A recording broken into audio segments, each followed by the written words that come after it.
Assalamu alaykum wa rahmatullah wa barakatuh. Mes frères et sœurs, si vous analysez le calendrier islamique avec attention, vous remarquerez que Dieu, subhanahu wa ta'ala, a honoré certaines périodes par rapport à d'autres. Les 10 premiers jours de Dhul Hijjah sont les meilleurs jours de l'année, supérieurs même aux jours du Ramadan. Et au sommet de ces 10 jours se trouve le jour d'Arafat, le 9e jour de Dhul Hijjah. Le prophète Muhammad, que la paix et la bénédiction de Dieu soient sur lui, a dit dans un hadith authentique rapporté par l'imam At-Tirmidhi: Al-Hajj Arafah. Le Hajj, c'est Arafat. Cela signifie d'un point de vue purement logique et juridique que sans la station à Arafat, le pèlerinage n'a aucune valeur. Il est invalide. C'est le cœur même de ce pilier de l'islam. Mais pourquoi ce jour est-il si crucial, non seulement pour les pèlerins, mais pour toute l'humanité? C'est en ce jour précis, lors du pèlerinage d'adieu du prophète, que Dieu a révélé le verset 3 de la sourate Al-Maïda. Aujourd'hui, j'ai parachevé pour vous votre religion, et j'ai accompli sur vous mon bienfait, et j'ai agréé pour vous l'islam comme religion. Réfléchissez à cela d'un point de vue logique. Un savant juif est venu voir Omar ibn al-Khattab, le 2e calife de l'islam, et lui a dit: Ô émir des croyants, il y a un verset dans votre livre que vous lisez. S'il avait été révélé à nous, les Juifs, nous aurions fait du jour de sa révélation un jour de fête. Omar a répondu: Je sais parfaitement quel jour et à quel endroit il a été révélé au prophète. C'était un vendredi, alors qu'il se tenait à Arafat. C'est le jour de la complétude, le jour où le message divin a atteint sa perfection absolue. Ne pas mesurer l'importance de ce jour, c'est passer à côté du plus grand cadeau que Dieu a fait à cette communauté. Maintenant, une question se pose logiquement. Si vous et moi ne sommes pas à la Mecque cette année, si nous ne faisons pas partie des pèlerins qui se tiennent sur la plaine d'Arafat, sommes-nous exclus de cette immense miséricorde? La réponse est un non catégorique. Dieu, dans sa justice infinie, a donné une opportunité en or à ceux qui sont restés chez eux. Et cette opportunité réside dans le jeûne. Quelle est la récompense de ce jeûne? Regardons ce que dit le hadith authentique rapporté par l'imam Muslim. On a demandé au prophète Muhammad, PSL, quel était le mérite du jeûne du jour d'Arafat. Il a répondu de manière très claire: il expie les péchés de l'année précédente et de l'année suivante. Faisons un calcul mathématique et logique très simple. Pour environ 14 à 15 heures de jeûne, un effort minime à l'échelle d'une vie humaine, Dieu vous pardonne 2 années entières de péché, 730 jours de fautes, d'erreurs, de manquements, effacés par un seul jour de privation de nourriture et de boisson par amour pour Allah. Attention, les savants de l'islam, comme l'imam An-Nawawi, précisent que ce pardon concerne les péchés mineurs, sagaïr. Pour les péchés majeurs, kabaïr, un repentir sincère, taouba, est nécessaire. Mais posez-vous la question: qui d'entre nous n'a pas commis des centaines de péchés mineurs avec ses yeux, ses oreilles ou sa langue au cours des 12 derniers mois? C'est un traitement de purification spirituelle gratuit et d'une efficacité absolue. Le prophète nous a également enseigné que ce jeûne est fortement recommandé pour ceux qui ne sont pas au Hajj. En revanche, pour les pèlerins à Arafat, il leur est interdit de jeûner afin qu'ils gardent la force physique nécessaire pour invoquer Dieu toute la journée. C'est une législation parfaite, adaptée à la situation de chacun. Si vous me demandez, Docteur Zakir, quelle est la meilleure action à accomplir durant ce jour en dehors du jeûne?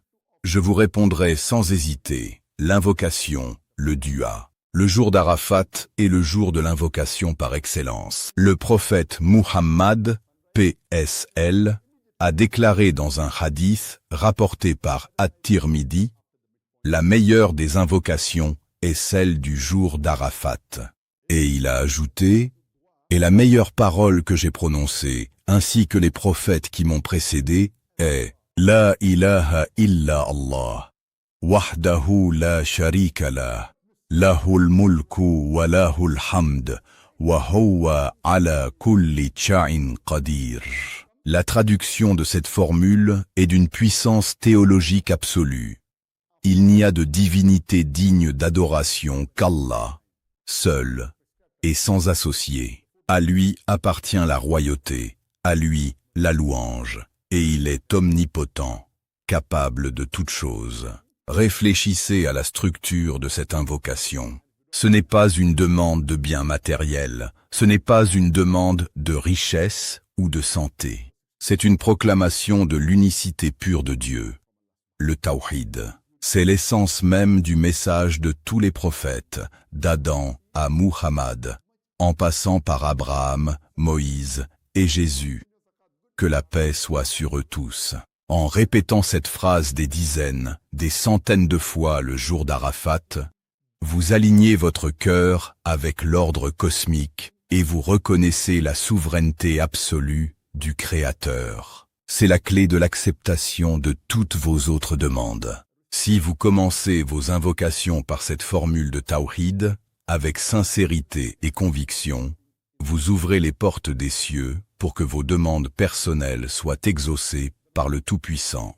D'un point de vue spirituel et invisible, Al-Ghaib, le jour d'Arafat cache une réalité qui devrait faire trembler de gratitude le cœur de chaque croyant. Dans un hadith d'une importance capitale rapporté par notre mère Aïcha, qu'Allah soit satisfait d'elle, dans le Sahih de l'imam Muslim, le prophète, sallallahu alayhi wa sallam, a dit « Il n'est pas de jour où Allah a franchi plus de serviteurs de l'enfer que le jour d'Arafat. » Pensez-y un instant, c'est le jour des amnisties générales. Des millions de personnes, dont les noms étaient peut-être inscrits parmi les habitants du feu à cause de leurs crimes et de leurs péchés, voient leurs noms effacés et inscrits parmi les habitants du paradis. Le hadith continue et nous dévoile une scène extraordinaire qui se déroule dans le monde céleste. Le prophète dit « Allah se rapproche ». Puis il se vante d'eux auprès des anges et dit « Que veulent ceux-là ? Regardez l'extrême miséricorde de Dieu, le Créateur de l'univers, qui n'a nullement besoin de notre adoration, exprime sa fierté devant les anges au sujet de ses serviteurs qui se tiennent là, fatigués, couverts de poussière, vêtus de 2 morceaux de tissu blanc, n'ayant qu'un seul but, obtenir son pardon. Dieu montre aux anges, qui s'interrogeaient autrefois sur la création de l'homme, la beauté de la foi humaine. C'est aussi le jour où Satan, le diable, est le plus humilié, le plus méprisé et le plus furieux de toute l'année, car il voit le travail de destruction qu'il a mené pendant des mois s'effondrer en quelques heures sous les vagues de pardon divin. C'est une opportunité unique de changer le cours de votre destin éternel. En tant qu'analyste des textes, je dois attirer votre attention sur des erreurs logiques graves que commettent de nombreux musulmans durant ce jour béni, et qui risquent de gâcher leur récompense. La première erreur majeure est le gaspillage du temps. Le jour d'Arafat ne dure que quelques heures, du lever du soleil jusqu'au coucher du soleil. Pourtant, vous voyez des gens passer ce temps précieux à scroller sur les réseaux sociaux, à envoyer des messages de félicitations banales sur WhatsApp, ou à débattre de sujets futiles. C'est une erreur de gestion stratégique monumentale. Vous devez traiter les heures de l'après-midi d'Arafat, en particulier entre l'Asr et le Maghrib, comme les minutes les plus précieuses de votre année. C'est le moment critique où le prophète restait debout, les mains levées vers le ciel, pleurant et implorant son Seigneur, sans s'arrêter. La deuxième erreur concerne le jeûne lui-même. Certains jeûnent de nourriture et de boissons, mais ne font pas jeûner leurs membres. Ils continuent de médire, de mentir, de regarder des choses illicites ou de se disputer. Le prophète a dit Celui qui ne renonce pas aux mensonges et aux pratiques qui y sont liées, Allah n'a pas besoin qu'il renonce à sa nourriture et à sa boisson. Jami Sahih al-Bukhari. Le jeûne est un tout.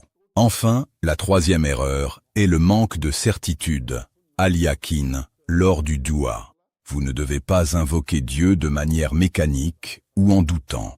Demandez avec la certitude absolue que le Tout-Puissant vous entend et qu'il va vous répondre. Ne soyez pas timide dans vos demandes. Demandez le paradis le plus haut, Al-Firdaus.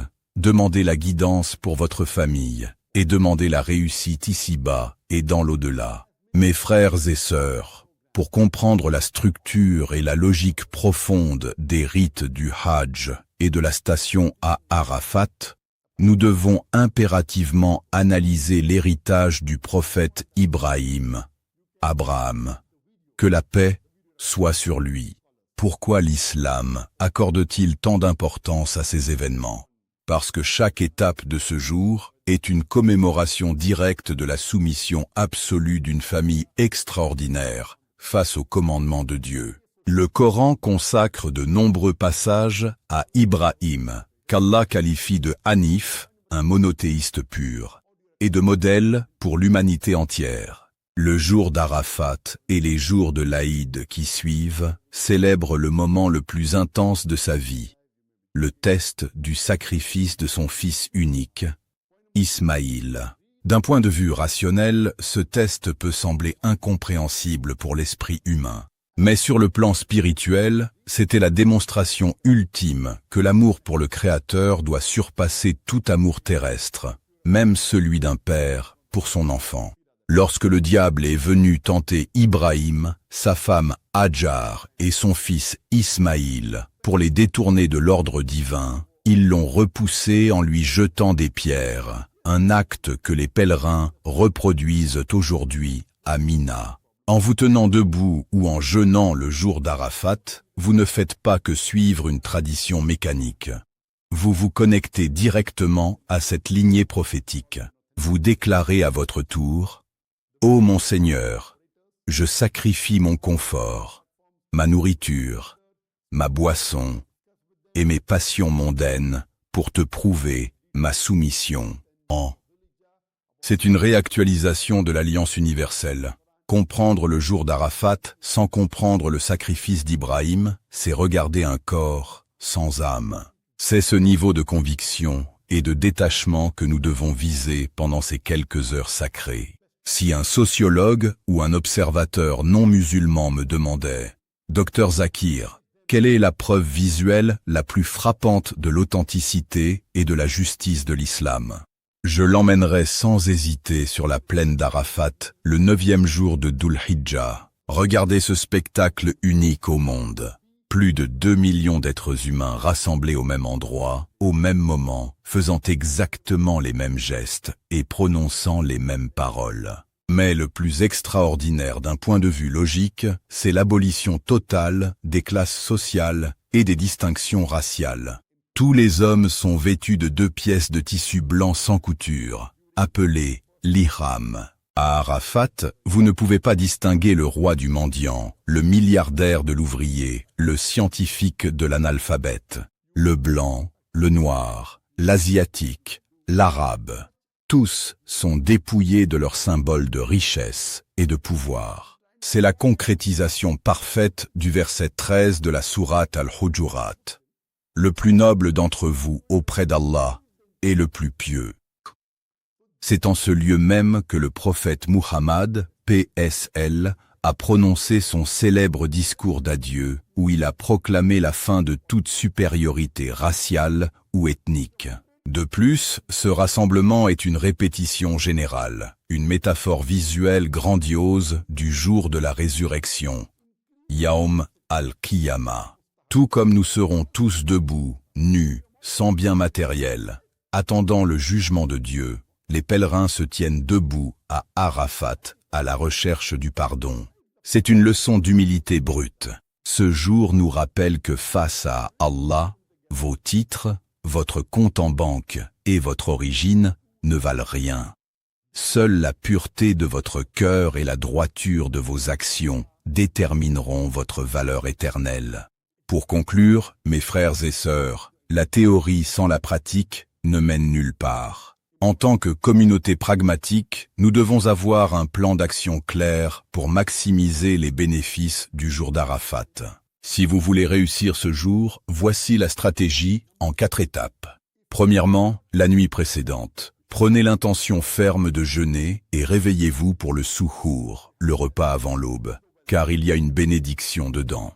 Multipliez les demandes de pardon à ce moment précis, car Dieu descend au premier ciel durant le dernier tiers de la nuit. Deuxièmement, accomplissez la prière du Fajr à l'heure, et si vous êtes un homme, essayez de la faire à la mosquée. Restez sur place si possible, jusqu'au lever du soleil, pour évoquer Dieu.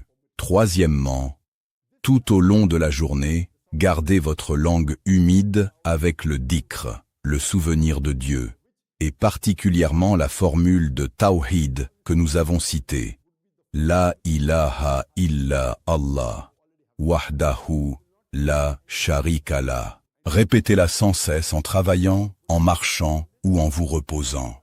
Quatrièmement, et c'est le point le plus important, bloquez complètement votre fin d'après-midi, 2 heures avant le coucher du soleil.